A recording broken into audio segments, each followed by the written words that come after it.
أعوذ بالله من الشيطان الرجيم بسم الله الرحمن الرحيم. آج مجھے فوکس کرنا ہے بیٹی کی تربیت پر. آج ہمارے یہاں لڑکیوں کی تربیت کے تعلق سے بڑی لاپرواہی ہے اور اس کا خامیازہ ہم بہت برے انجام سے بھگت رہے ہیں. آج بنارس ہے، مئو ہے اور مسلمانوں کے ایسے علاقے جو پورے مسلم کلچر والے علاقے ہیں، جہاں مسلمان لڑکیاں نقاب پہنتی ہیں، جہاں پردہ ہے، جہاں کی صدیوں کی ایک تہذیب اور ایک ثقافت ہے کہ بھئی ہمارے یہاں اسلامی تہذیب باقی ہے. آج ان شہروں کا حال یہ ہے کہ مسلمان لڑکیاں غیر مسلموں کے ساتھ اپنی عصمت کو کھو رہی ہیں، ان کے ساتھ بھاگ رہی ہیں، ان کے ساتھ شادی کر رہی ہیں، یا کم سے کم منیمم جو ہو رہا ہے ان کے ساتھ زنا کر رہی ہیں. ظاہر ہے اگر ہمارے سماج میں ایسا ہو رہا ہے تو سوچنے والی بات ہے کہ ہماری تربیت میں کہاں کمی ہے، کہاں کوتاہی ہے. اگر ہم کمی کی بات کریں، کوتاہی کی بات کریں، تو سب سے بڑی کمی اور سب سے بڑی کوتاہی وہاں سے شروع ہوتی ہے کہ ہم اپنی اولاد کو جہنم کی آگ سے بچانے کے لیے کوئی کوشش نہیں کر رہے. میں نے جو آیت پڑھی تھی خطبہ مسنونہ میں، اس میں اللہ تعالیٰ نے اہل ایمان کو ایک حکم دیا ہے، یا ایھا الذین آمنوا قوا انفسکم واہلیکم نارا. اے ایمان والو، اپنے آپ کو اور اپنے بچوں کو، اپنے پریوار کو جہنم کی آگ سے بچاؤ. وقودھا الناس والحجارہ، جہنم کی آگ کا ایندھن انسان اور پتھر ہوں گے. جہنم کی آگ جلے گی تو انسانوں سے جلے گی اور پتھروں سے جلے گی. علیہا ملائکۃ غلاظ شداد لا یعصون اللہ. اور جہنم کے جو داروغہ ہوں گے، جہنم کی جو رکھوالی کرنے والے فرشتے ہوں گے، وہ بڑے سخت قسم کے ہوں گے. وہ کسی کے ساتھ کوئی نرمی نہیں کریں گے، وہ وہی کریں گے جو اللہ ان کو حکم دے گا. دنیا میں ہمارے بچے کے ماتھے پر، اس کے گال پہ ذرا سا کوئی زخم لگ جائے، ہم ڈاکٹر کے یہاں دوڑ جاتے ہیں. بچے کے پیر میں تھوڑی سی موچ آ جائے، ہم ڈاکٹر کے یہاں دوڑتے ہیں. اتنی محبت کرتے ہیں اپنے بچوں سے. ہمیں پتا لگ جائے ہمارے بچے کا ایکسیڈنٹ ہو گیا، ماں بے ہوش ہو جاتی ہیں، باپ بے قابو ہو جاتا ہے. اتنی محبت اپنی اولاد سے. اللہ تعالی ہماری اسی محبت کا حوالہ دے کے ہم سے کہہ رہا ہے، اپنی اولاد سے بے انتہا محبت کرنے والوں، تمہارے بچے اور بچیاں جب جہنم کے راستے کی طرف جا رہے ہیں تو تم نے ان کو جہنم سے بچانے کے لیے کیا کیا؟ کیا تم نے اپنے بچوں کو جہنم کی آگ سے بچایا؟ اے مسلمان عورت، تیری لڑکی بے پردہ ہو کر کے گھر سے نکل رہی ہے، کالج کے سالانہ فنکشن میں وہ ناچ رہی ہے، وہ گانا گا رہی ہے، وہ میوزک کے ساتھ ڈانس کر رہی ہے، اور تو بڑے شوق سے ویڈیو بنوا رہی ہے اور اپنے رشتہ داروں کو دکھا رہی میری بیٹی بہت اچھا ڈانس کرتی ہے. کیسی تو محبت کرتی ہے اپنی اولاد سے؟ تمہیں اگر اپنی اولاد سے محبت ہے، تم اپنی دنیا میں اپنے بچوں کے خروچ بھی آنے نہیں دیتے ہو. اے ایمان والو، قوا انفسکم واہلیکم نارا، اپنے گھر والوں کو اور اپنے بچوں کو جہنم کی آگ سے بچانے کا انتظام کرو. اور ہمارے پیارے نبی صلی اللہ علیہ وسلم نے اس وصیت پر عمل کیا. جب اللہ کے نبی کو نبی بنایا گیا، صفا کی پہاڑی پر آپ چڑھے، سارے خاندان کے لوگوں کو آپ نے بلایا. سارے لوگ جب اکٹھا ہو گئے، آپ نے فرمایا، اے میرے رشتہ داروں، اے میرے خاندان کے لوگوں، اے میرے چچا عباس، اے میری پھوپھی صفیہ، اے میرے خاندان کے لوگوں، تم مجھ سے میرا مال مانگ سکتے ہو، میں اپنے مال کے ذریعے تمہاری مدد کروں گا. لا اغنی عنکم من اللہ شیئا، لیکن تم نے اگر لا الہ الا اللہ نہیں پڑھا، تم توحید کے اوپر نہیں آئے، تم اسلام کے اوپر نہیں آئے، تو میں اللہ کے عذاب سے تمہیں نہیں بچا سکتا. یا فاطمہ بنت محمد، اے میری بیٹی فاطمہ، سلینی من مالی ما شئتی، تجھے میرے مال میں سے جو چاہیے تو لے لے. لا اغنی عنک من اللہ شیئا، اگر تو نے اپنے باپ کا کلمہ اگر تو نے بھی نہیں پڑھا اور اپنے باپ کے دین پر اگر تو بھی نہ چلی تو لا اغنی عنک من اللہ شیئا، اے فاطمہ تیرا باپ بھی تجھے قیامت کے دن نہیں بچائے گا۔ یہ اللہ کے رسول نے اپنی بیٹی کو کہہ کر کے پکارا۔ یہ سب سے ضروری چیز ہے کہ آپ اپنی اولاد کو جہنم کی آگ سے بچانے کی فکر کریں میرے بھائی۔ آج بچیاں کہاں جا رہی ہیں ہمیں کوئی مطلب نہیں ہے۔ آپ یقین کریں گے کوئی گھر ایسا نہیں ہے، کوئی خاندان ایسا نہیں ہے جہاں کی لڑکیاں آج انسٹاگرام پر لڑکوں سے واٹس ایپ اور فیس بک پر باتیں نہ کرتی۔ 12 سال کی 13 سال کی وہ لڑکیاں جو بھی صحیح طریقے سے بالغ نہیں ہوئی ہیں، آج ان کے بوائے فرینڈز ہیں۔ اسکول کے نام پہ وہ بچی گھر سے نکلتی ہے اور اسکول کا ناگا کر کے وہ اپنے کسی لڑکے کے ساتھ وہ ریسٹورنٹ میں بیٹھ کر کے کافی پی رہی ہوتی۔ اور یہ میں اس گھر کی بات، ان گھروں کی بات کر رہا ہوں جہاں بڑی سختی ہے، جہاں ماؤں کو بڑی چنتا ہوتی ہے میری بچی کہاں گئی کہاں نہیں گئی، جہاں بڑی نگرانی رکھی جاتی، وہاں کا یہ حال ہے۔ بھائی جب چوری زیادہ ہونے لگتی ہے نا تو لوگ تالے مضبوط کر لیتے ہیں۔ جب محلے میں چوری زیادہ ہونے لگتی ہے تو لوگ چوکیداری بڑھا دیتے ہیں۔ جب خطرہ زیادہ ہو جائے، انفیکشن زیادہ پھیلنے لگا تو ماسک لگا کے چلنے لگے۔ آج بے حیائی کا، بدکاری کا، زناکاری کا، ہماری لڑکیوں کو شکار کرنے کا فتنہ چاروں طرف پھیلا ہے اور ہم اور لاپرواہ ہوتے چلے جا رہے۔ ایسے کام نہیں چلے گا میرے بھائی۔ ہمیں اور مضبوط اپنے تالے کو اور مضبوط کرنا پڑے گا، اپنی تربیت کو اور مضبوط کرنا پڑے گا۔ اور سب سے بڑا کام جو کرنا پڑے گا، ایک ماں کو اور ایک باپ کو سب سے پہلے اپنے بچوں کے لیے آئیڈیل بننا پڑے گا۔ جو باپ خود فجر کی نماز میں نہ اٹھے وہ اپنے بچے کو کس منہ سے نماز کی تعلیم دے گا؟ جو ماں خود بے پردہ اور بے حیا ہو وہ اپنی بچی کو کہاں سے پردہ اور حیا کی تعلیم دے گی؟ سب سے بڑا آئیڈیل ایک بچے کے لیے اس کے ماں باپ ہوتے ہیں۔ اسی لیے اللہ تعالیٰ نے سورہ طٰہٰ کے اندر جب نماز کا حکم دیا فرمایا وَأْمُرْ أَهْلَكَ بِالصَّلَاةِ وَاصْطَبِرْ عَلَيْهَا، اپنے گھر والوں کو نماز کا حکم دو اور خود بھی نماز کے اوپر صبر کرو۔ نماز کے لیے صبر چاہیے۔ ٹھنڈی کا موسم ہے، فجر میں اٹھنا ہے، صبر چاہیے۔ مارکیٹ میں آپ ہیں، نماز کا ٹائم ہے، آپ کو اپنے سارے کام چھوڑ کے مسجد میں جانا ہے، صبر چاہیے۔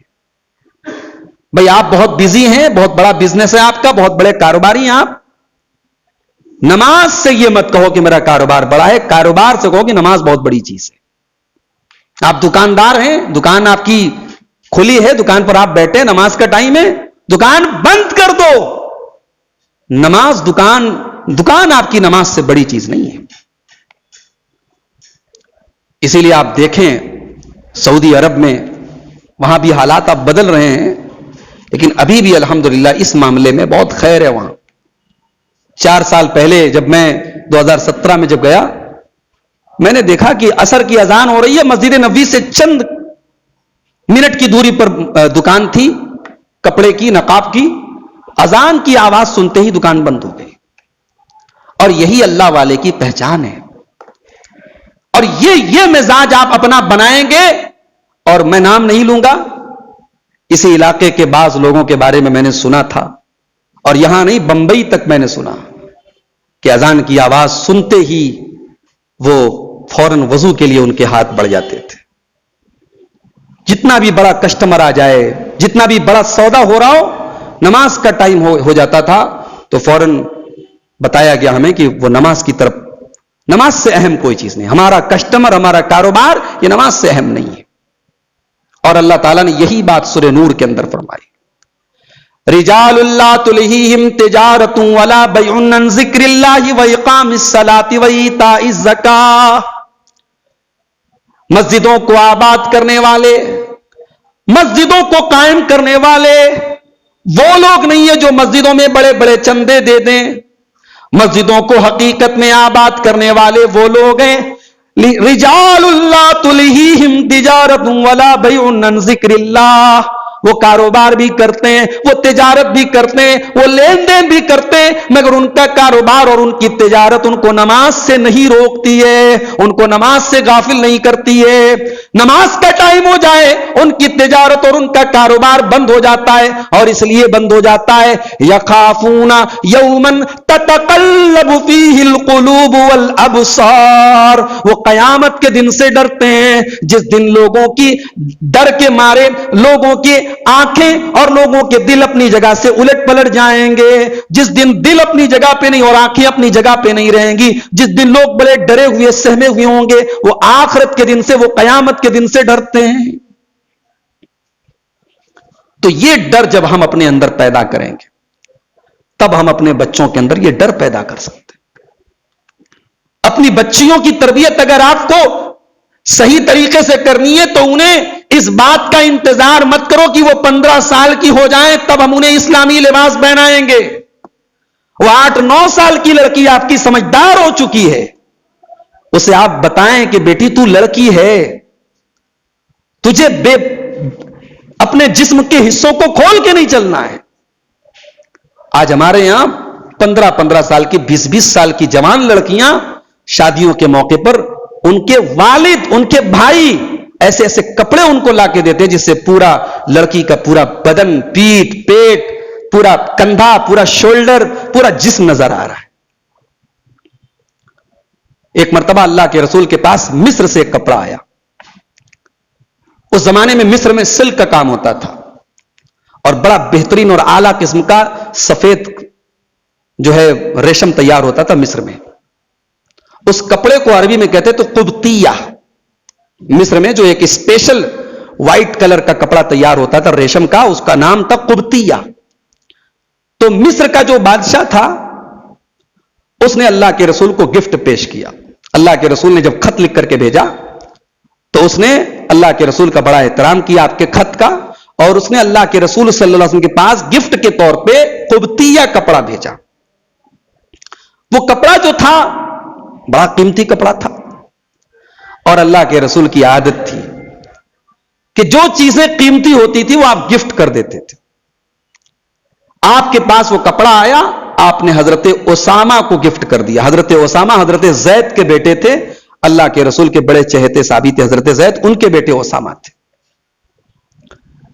اب جب کپڑا حضرت اسامہ کو دے دیا تو کچھ دنوں کے بعد حضرت اسامہ اللہ کے رسول کے پاس آئے. اللہ کے رسول نے کہا اسامہ وہ قبطیہ کپڑا میں نے تم کو دیا تھا, کیا کیا تم نے؟ کہا یا رسول اللہ میں نے اپنی بیوی کو دے دیا, میری بیوی پہن رہی ہے اس کو, میں نے اس کو دے دیا. مسند احمد کی روایت اور صحیح روایت ہے. اللہ کے رسول نے فرمایا کہ اپنی بیوی سے کہو کہ وہ کپڑا سنگل نہ پہنے. ان تجعل تحتها غلالۃ, اپنی بیوی سے کہو کہ جب وہ کپڑا پہنے تو اس کے اندر استر لگا لے, کہیں ایسا نہ ہو ان تصف عظامہا کہ اس کو پہننے سے اس کے بدن کی ہڈیاں نظر آئیں. بڑا نقطہ ہے اس حدیث کے اندر آج کے ہمارے دور کا کہ عورت کا کپڑا ایسا بھی نہ ہو کہ اس کی ہڈیاں نظر آئیں, اس کی ہڈیوں کا سائز نظر آئے, اس کے بدن کے نشیب و فراز نظر آئیں. آج جس طریقے کے کپڑے پہنے جا رہے ہیں اور ہمارے سماج میں پہنائے جا رہے ہیں, ہم لڑکیوں کی تربیت کیا کر رہے ہیں میرے بھائی؟ تو لڑکیوں کی تربیت میں یہ سب سے پہلی چیز, آپ ان کو حیادار بنائیں. حضرت شعیب علیہ السلام کو دیکھو, 2 بیٹیاں ان کو اللہ نے دی ہیں. موسیٰ علیہ السلام جب مدین پہنچے تو یہ دونوں بیٹیاں, باپ بوڑھا ہے, بیمار ہے, بستر پہ پڑا ہے, یہ دونوں بیٹیاں اپنی بکریوں کو لے کر کے پانی پلانے کے لیے کنویں پر گئی ہیں. موسیٰ علیہ السلام کی نظر پڑی, مردوں کی لائن لگی ہے اور کنارے اور 2 عورتیں کھڑی ہیں اپنی بکریوں کو لے کر کے. حضرت موسیٰ نے کہا کیا بات ہے؟ ماں خطبکما, کیا بات ہے, تم لوگ یہاں کیوں کھڑی ہو؟ لائن لگی ہے, لائن میں کیوں نہیں کھڑی ہو؟ قالتا لا نسقی حتی یصدر الرعاء. حضرت شعیب کی بیٹیوں نے کہا کہ یہ مردوں کی لائن لگی ہے اور مردوں کی لائن سے لگ کر کے سامان لینا یا اپنی بکریوں کو پانی پلانا یہ ہمیں زیب نہیں دیتا, یہ ہمیں سوٹ نہیں کرتا. تربیت دیکھو, تربیت اس کو کہتے ہیں تربیت. اللہ کے رسول کے دور میں مسجد میں بھی عورتیں آتی تھی. ابو داؤد کی روایت ہے جب مسجد سے اللہ کے رسول صلی اللہ علیہ وسلم ایک دن نکلے تو دیکھا کہ عورتیں گلی کے راستے کے بیچوں بیچ چل رہی ہیں. اللہ کے پیارے نبی نے بڑے غصے میں فرمایا علیکن بحافات الطریق، اے عورتوں کنارے سے چلو، فإن ليس لكن ان تحققن الطریق، بیچ راستے سے چلنا یہ تمہارا کام نہیں، تمہیں سوٹ نہیں کرتا ہے، تمہیں زیب نہیں دیتا ہے، تم عورتیں ہو کنارے سے چلو. حدیث کے الفاظ ہیں اس دن کے بعد سے عورتیں اتنی کنارے سے چلنے لگی کہ بعض صحابیات کے کپڑے دیوار میں پھنس جاتے تھے، دیوار سے کبھی کبھی اٹیچ ہو جاتے تھے، سڑ جاتے تھے، چپک جاتے تھے. تو حضرت موسیٰ سے ان دونوں لڑکیوں نے کہا کہ مردوں کی لائن لگی ہے، ہم نہیں پانی پلائیں گے، جب مردوں کی لائن ختم ہو جائے گی تب ہمارا نمبر آئے گا. حضرت موسیٰ نے دیکھا لمبی لائن لگی ہے، پتہ نہیں کب ان کا نمبر آئے گا. بھوکے پیاسے تھے، لمبا سفر کر کے آئے ہیں. حضرت موسیٰ علیہ السلام نے ہمدردی کے ناطے، انسانیت کے ناطے، بھئی مسلمان غیر مسلم کا دل آپ انسانیت کے ذریعے جیتو بھائی، اپنے اچھے اخلاق کے ذریعے جیتو. اس کے تہوار پر مبارکباد دینے سے اس کا دل تھوڑی جیتیں گے آپ. یہ کس نے آپ سے کہہ دیا؟ اس کی مٹھائی کھائیں گے تب آپ دل جیتیں گے، اس کے تہوار پر شبھ کامنا دیں گے تب دل جیتیں گے. دل انسانیت سے جیتا جاتا ہے، دل اخلاق سے جیتا جاتا ہے. حضرت موسیٰ علیہ السلام نے ان دونوں لڑکیوں کی بکریوں کو لیا، اور موٹے تازے تھے حضرت موسیٰ علیہ السلام، باڈی بلڈر تھے، بھیڑ کو چیرتے ہوئے پہنچے اور اس کنویں سے پانی نکالا، بکریوں کو پلایا اور لا کر کے بکریاں ان کو تھما دی. اب دونوں لڑکیاں اپنے گھر گئیں. اچھا لڑکیوں کی بکریوں کو پانی پلا دیا، حضرت موسیٰ بھوکے پیاسے ہیں، کہہ سکتے تھے کہ بھئی اتنا بڑا کام کر رہا ہوں، تھوڑا سا گھر جاؤ، 2-4 روٹی مجھے لا کے دے دو. مگر اللہ کے نیک بندے جب نیکی کرتے ہیں نا تو وہ اس اصول پر عمل کرتے ہیں، نیکی کر دریا میں ڈال. نیکی کر کے ہم نے بدلہ مانگ لیا تو کون سی نیکی کر لی بھائی؟ نیکی تو وہ نیکی ہے کہ نیکی کر کے بھول گئے کہ کب ہم نے کس کے ساتھ نیکی کی تھی. حضرت موسیٰ بھوکے ہیں، پیاسے ہیں، مانگ سکتے اپنا حق، مگر نہیں. ان کو پانی پلایا، ان کی بکریاں ان کے حوالے کی. اب پیڑ کے نیچے آ کر کے بیٹھ گئے اور کہتے رب انی لما انزلت الی من خیر فقیر، پروردگار تیرا خیر چاہیے، تیرا کرم چاہیے، بھوکا ہوں، پیاسا ہوں، بے سہارا ہوں، تیرا سہارا چاہیے. ادھر حضرت موسیٰ دعا کر رہے ہیں، ادھر اللہ تعالی حضرت موسیٰ کی دعا کی قبولیت کا انتظام کر رہا ہے. قرآن کہتا ہے فجاءته احداهما تمشي على استحياء. ابھی موسیٰ علیہ السلام کی دعا مکمل ہوتی ہے کہ دونوں لڑکیوں میں سے ایک لڑکی شرم و حیا کے ساتھ شرماتے ہوئے چلتے چلتے آ رہی ہے. اللہ تعالیٰ نے اس لڑکی کے چلنے کا انداز بتایا کہ ایک شرم والی لڑکی کیسے چلتی ہے. اللہ نے کہا تمشی علی استحیاء، ان دونوں لڑکیوں میں سے ایک لڑکی شرماتے ہوئے چل کے آ رہی تھی اور آ کر کے کہنے لگی کہ میرے ابو آپ کو بلا رہے ہیں، آپ نے ہماری بکریوں کو پانی پلایا ہے، وہ آپ کو کچھ بدلہ دینا چاہتے. تو یہ ہوتی ہے تربیت. اپنے بچیوں کو، اپنی بیٹیوں کو بچپن سے حیا کی تعلیم دو. یہ نہیں ہے کہ بھول جائیں ہم، بھئی ہمیں اپنی بیٹیوں پر بڑا بھروسہ ہے، ہماری بیٹی کہاں جاتی ہے ہم نظر نہیں رکھتے، ہم پوچھتے نہیں، ہمیں اپنی بیٹی پر بہت بھروسہ ہے. بھئی بیٹی پر بھروسہ ہے، شیطان پر تھوڑی بھروسہ ہے. شیطان پر کس کو بھروسہ ہے؟ اسی لیے حضرت میمون ابن مہران نے جب امام احمد ابن حنبل سے پوچھا کہ کیا کوئی مرد کسی عورت کے ساتھ اکیلے میں رہے، تو کہا کہ نہیں، حرام ہے، نہ رہے، اگرچہ قرآن پڑھانے کے لیے بیٹھے تب بھی نہ رہے. جوان بیٹی ہے تو کسی مرد ٹیوٹر کے ذریعے اس کو قرآن نہ پڑھایا جائے. فتنے کا دروازہ ہے. اس دور کا سب سے بڑا اللہ کا نیک بندہ ہو اور وہ عورت اس دور کی سب سے بڑی اللہ کی نیک بندی ہو، لیکن اگر وہ مرد ہے اور وہ عورت ہے تو بیچ میں تیسرا شیطان ہے. اللہ کے رسول فرماتے ہیں لا یخلون رجل بامرأۃ الا وثالثهما الشیطان. جب کوئی مرد کسی عورت کے ساتھ اکیلے میں ہے، تنہائی میں ہے، تو تیسرا وہاں شیطان ہے. فرانس کا ایک شہر ہے گولن، وہاں ایک عورت کا فیملی ڈاکٹر تھا.